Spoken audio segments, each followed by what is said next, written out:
This week, US President Barack Obama warned that the US faced economic disaster if Congress did not act quickly on his proposed economic stimulus package. Just 24 hours later, Democrats in the House and Senate had agreed on a single stimulus plan worth $789 billion. But is it enough, or is it just throwing good money after bad? Someone who knows a good thing or two about good money is Jim Rogers.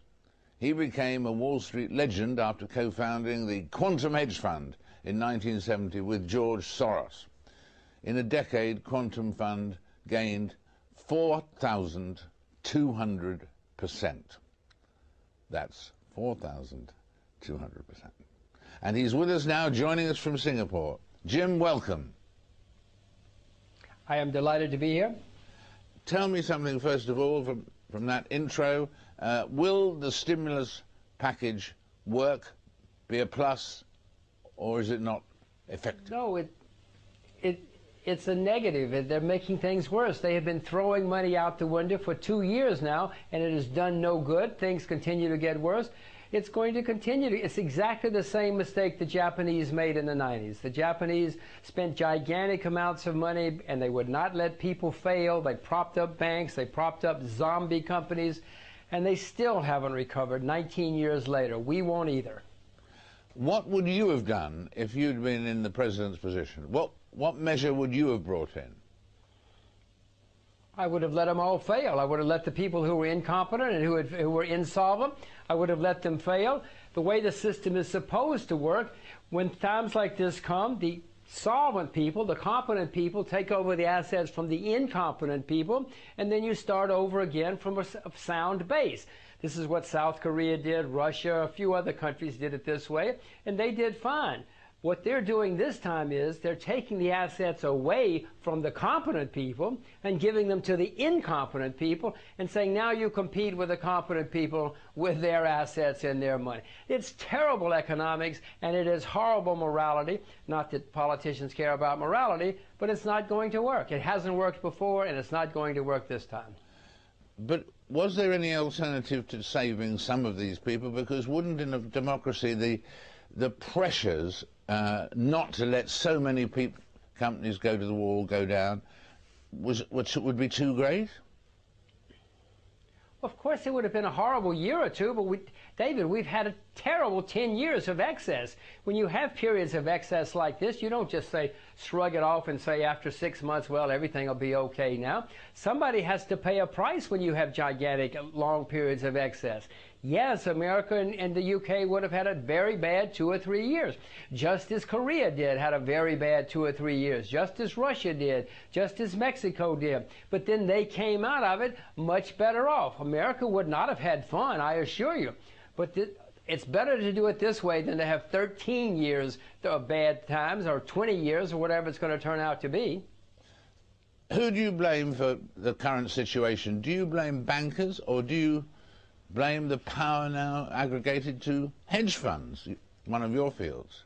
What do you blame for the current crisis? Or politicians? Who do you blame? Well, it starts with the central bank in the United States. The central bank in the United Federal Reserve would not let people fail. In 1998, a huge fund got in trouble, hedge fund, long-term capital management. Everybody called up Greenspan and said, save me, save me, save me.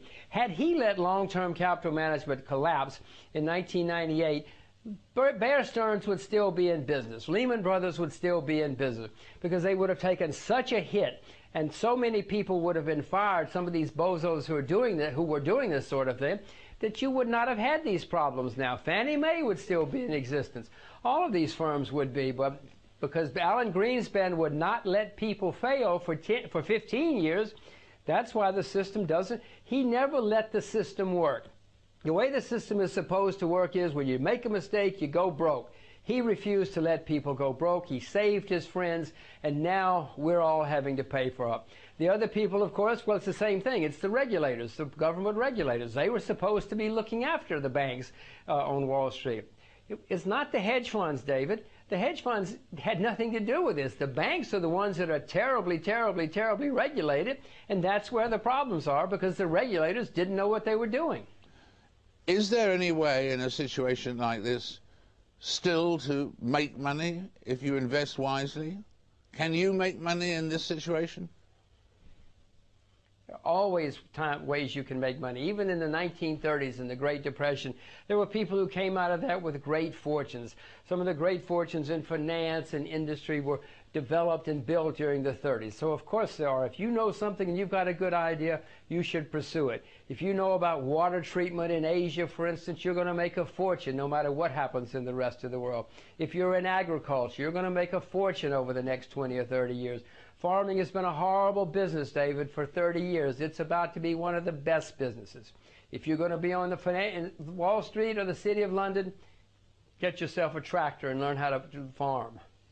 Talking of the City of London, your advice a little while back was to get out of sterling, and people have looked at the day and the figure that if you had $1 billion, you'd have lost $49 million by now, because the sterling did better than it was expected. Not great, but better than expected.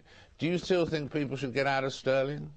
I feel unpatriotic even mentioning it. Well, listen, I love the UK as well, don't worry, but I had some wonderful times in the UK. When I said get out of sterling, I didn't mean that day, David. I sold my sterling 6 months ago or a year ago. No, but I do not see a great future for the pound sterling or for the UK balance of trade over the next 5, 10, 15 years.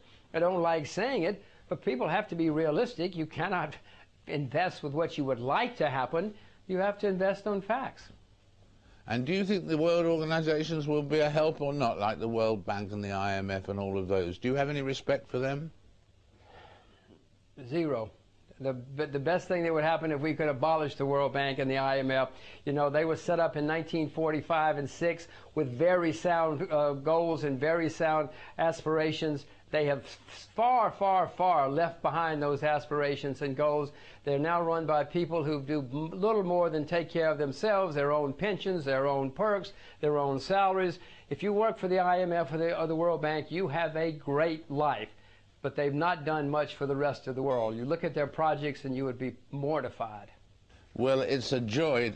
I suppose it's a mixed pleasure in one sense from the bad news that's been contained in this interview, but it's a delight to talk to you, and you explain these things so clearly and pungently that I hope we talk again very soon. Thank you very much, Jim. So do I. Thank you very much. Jim Rogers.